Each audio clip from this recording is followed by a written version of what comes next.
Hello everyone, welcome back to my channel. జనరల్గా కాలం మారే కొద్దీ మనుషులు కూడా మారుతారు అంటారు కదా, దానికి నేనే నిదర్శనమేమో. ఎందుకంటే పెళ్ళికి ముందు సొరకాయ చూస్తే అబ్బా సొరకాయ అనే దగ్గర నుంచి సొరకాయ చేద్దామా అనే దగ్గరికి వచ్చేసాం కదా.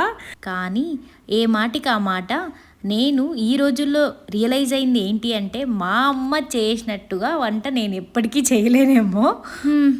ఇంకా సరేలే అనుకొని నా స్టైల్లో సొరకాయ కర్రీ నేను ఎలా చేస్తానో మీకు చూపించేస్తాను. సో వీడియోలో చూపించినట్టుగా ముందు సొరకాయ ముక్కలని, ఆనియన్స్, పచ్చిమిర్చిని, పోపు కావాల్సిన సామాన్లన్నీ పక్కన పెట్టేసుకొని పోపు వేసేసుకొని బాగా ఏగాక ఆనియన్స్ వేసేసి తర్వాత ముక్కలు వేసేసి ఆ సొరకాయ ముక్కల్ని కొంచెం పచ్చివాసన పోయే వరకు వేపుకొని కొంచెం సాల్ట్ వేసేసుకొని మూత పెట్టేసుకోవాలి.